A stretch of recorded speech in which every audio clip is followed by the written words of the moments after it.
النهاردة يوم الأحد الأول من شهر بابا لعام 1731 للشهداء، وفيه بيكلمنا ربنا يسوع المسيح له كل المجد من خلال بشارة معلمنا مرقس الرسول الإصحاح الثاني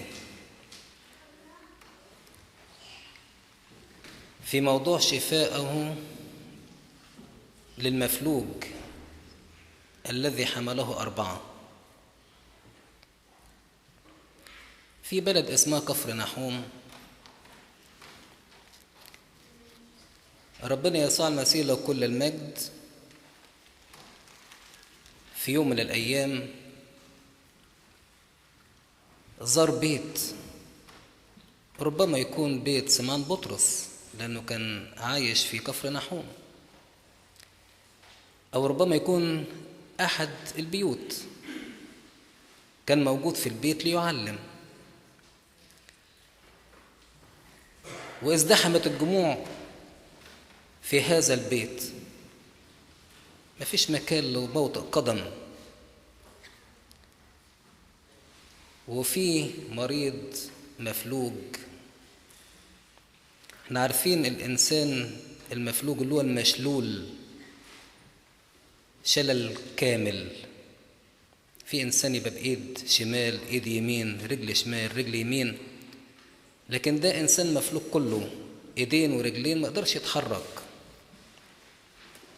يا دوبك يعرف يتكلم. فقال للناس لو سمحتم، اللي هم أصحابه يعني ال4، لو سمحتم من فضلكم، أنا سمعت إن يسوع في بيت هنا في كفر نحوم، ممكن تودوني ليه؟ طبعا بكل سرور الإخوة الخدام الحلوين شالوه وراحوا دوروا على البيت اللي فيه ربنا يسوع المسيح له كل المجد، لقوه بالفعل موجود في بيت. ولكن في مشكلة. ايه المشكلة دي؟ المشكلة ان هيدخلوا ازاي بيه؟ هو على مرتبته او على سريره او في ملاية، كل واحد ماسكه من طرف كده، ملاية لها 4 أطراف، كل واحد ماسك طرف وشايلينه، بس يدخلوا ازاي؟ المهم قالوا نحاول. راح عند الباب، من فضلكم بس وسعوا شوية كده علشان معانا إنسان مريض ومحتاج إنه يقابل ربنا يسوع. بقى ده كلام؟ ما انت شايف البيت هو مسحوم وشايف الناس زحمة، ومين ده اللي هيوسع لك من هنا ولا هنا؟ حتى لو وسعنا لك هتدخل ازاي جوه؟ يا عم في مرة تانية تلاقيه كده ربنا يسوع ماشي في الشارع كده لوحده رايق، قاعد يعلم كده على الجبل، يعني ما يكونش في وقت زحام زي كده، مش هينفع. ايه رأيكم؟ قالوا في نفسهم بقى طب واحنا ايه اللي يتعبنا؟ يا عم فلان اهو احنا جبناك لحد هنا وما فيش فايدة، نعمل ايه؟ نروح بقى؟ لا، إصرار الخادم على خلاص نفس الإنسان اللي بيخدمه. لا، في إصرار. الدنيا مسحومة هنا ومش عارفين ندخل، لازم نفكر بوسيلة تانية نوصل بيها لربنا يسوع، نوصل بيها لهذا المخدوم، إن كان خاطئ ولا مريض، نوصله للكنيسة بأي شكل. في طرق كتيرة. قعدوا يفكروا نعمل ايه نعمل ايه نعمل ايه. واحد منهم قال ايه؟ ايوه انا عندي فكرة. كلهم بصوا له كده، فكرة ايه دي؟ قالوا له مش في باب للطوارئ من فوق السقف زي الضخ كده لما يكون في باب شباك كبير؟ قالوا صحيح. قالوا الباب ده ما بيتقفلش عشان ده للطوارئ، لو حصل اي حاجة الناس بسلم تطلع من بره من جوه البيت على باب الطوارئ ده، يخرجوا من بره البيت، وفي سلم تاني من الناحية التانية. من بره البيت. دي فكرة فعلا.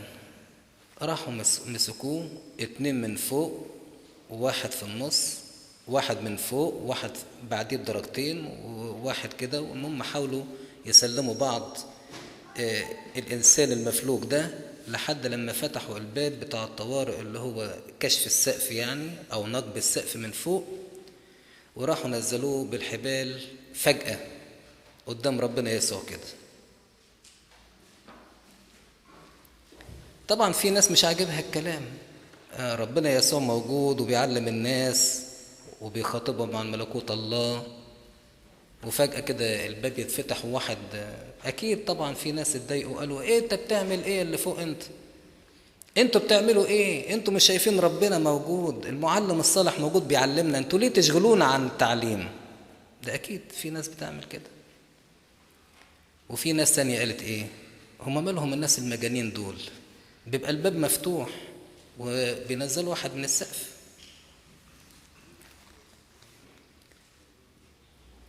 نزلوا الإنسان المفلوج قدام ربنا يسوع له كل المجد، الإله الجميل، الإله المحب اللي يحب يفرح ولاده، اللي يحب يشفيهم، اللي يحب يطيب قلوبهم. نزلوا قدامه. طبعا الناس اللي حوالين ربنا يسوع وسعوا، ما هو خلاص السيد أمر. فنظر أولا إلى الأربعة، نظر إلى إيمانهم أولا. في واحد يقول لك إيه، فلان ده خاطئ صحيح بس مش هيتوب إلا إذا كان هو عايز التوبة، مهما صلت الكنيسة من أجله ومهما عمل الخدام، مهما عمل الخدام فيه ما كانش هو هيتوب، مش هيتوب. لا، مين قال؟ ده ممكن واحد يكون قلبه زي الحجر، بإيمان الكنيسة وبصلوات الكنيسة ربنا يكسر الحجر ده ويعمل الحجر ده قلب لحم.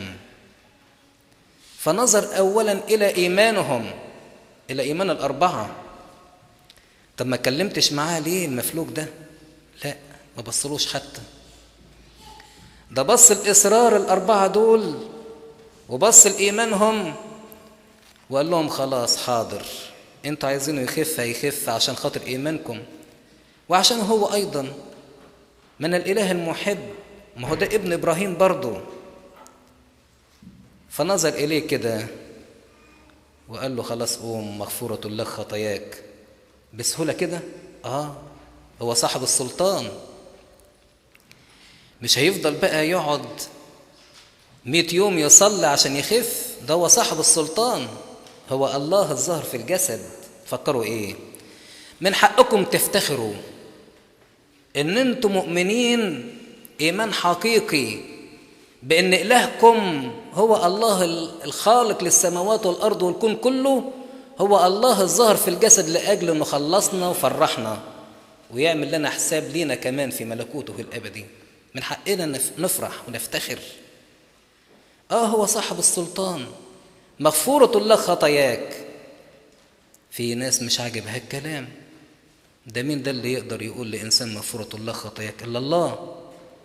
ما يعرفوش.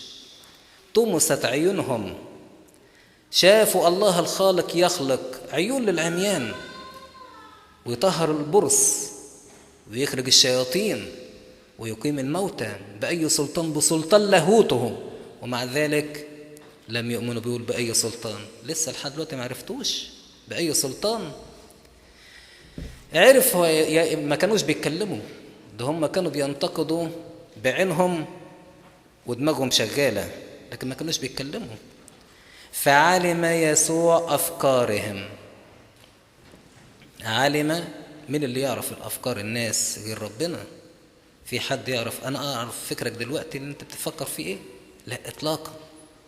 اللي جنبك أهو جنبك هو على طول عارف أنت بتفكر فيه دلوقتي، مش ممكن، مستحيل. لكن الله اللي خلقك هو اللي عارف أفكارك وأسرار قلبك من الداخل. عيناه تخترقان أستار الظلام. هو اللي كاشف النيات، كاشف الضمائر. فعلم أفكارهم.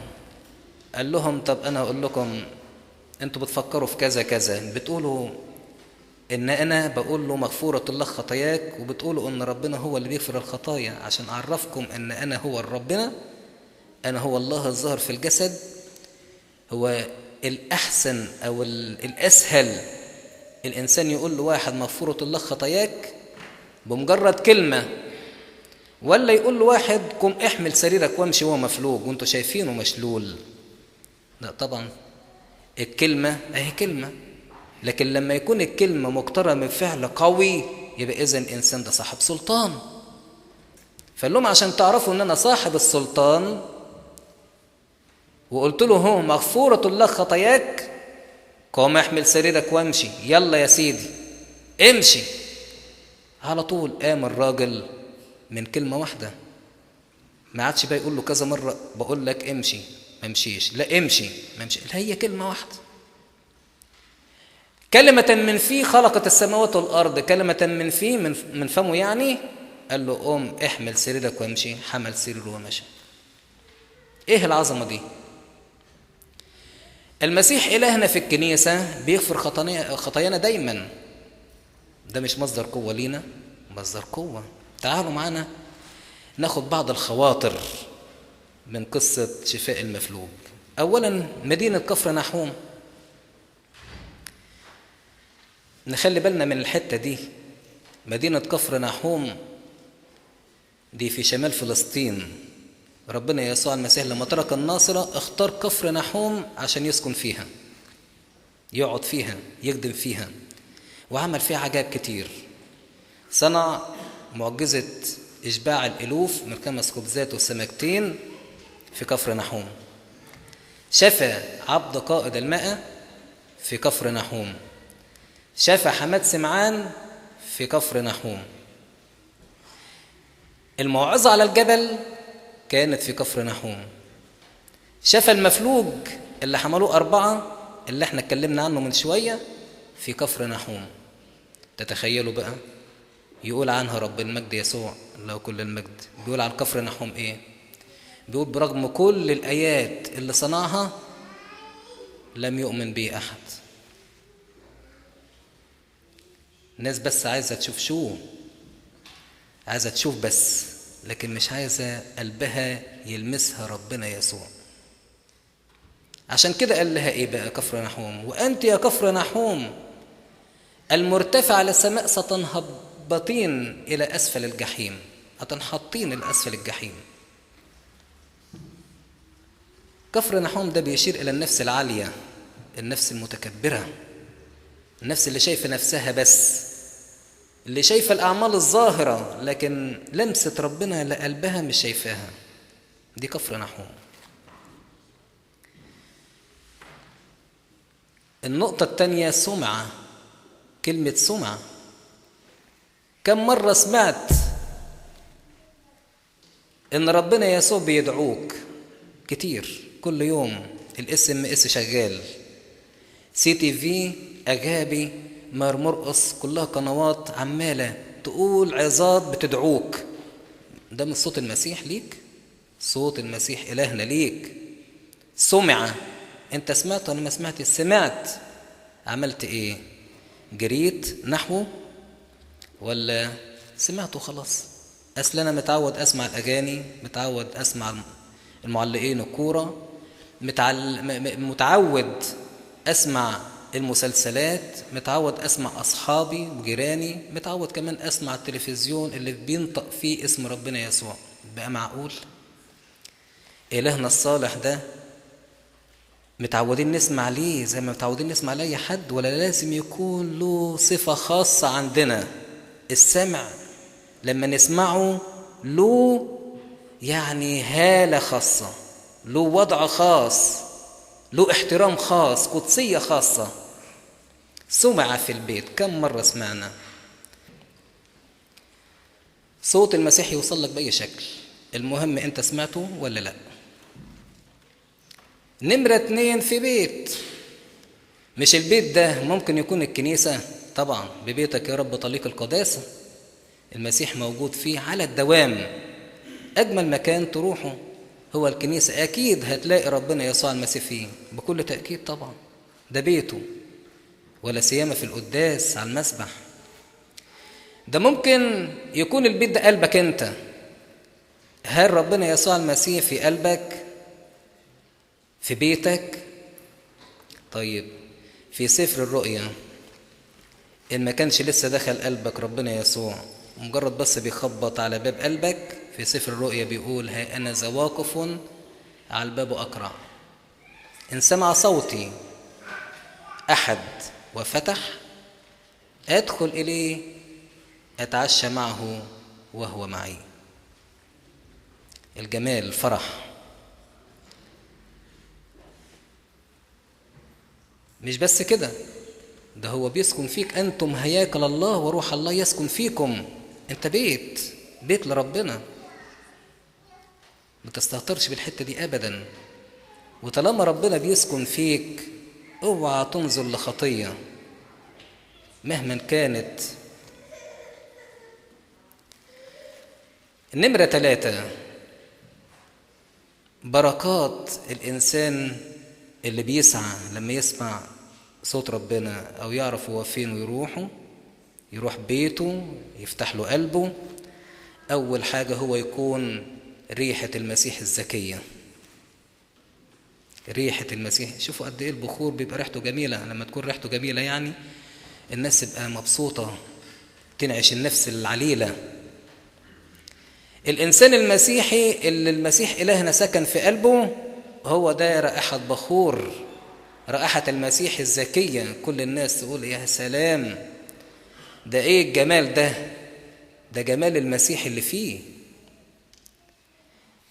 نمرة 2، يبقى عنده حب بلا رياء، حب كامل بلا رياء لكل الناس.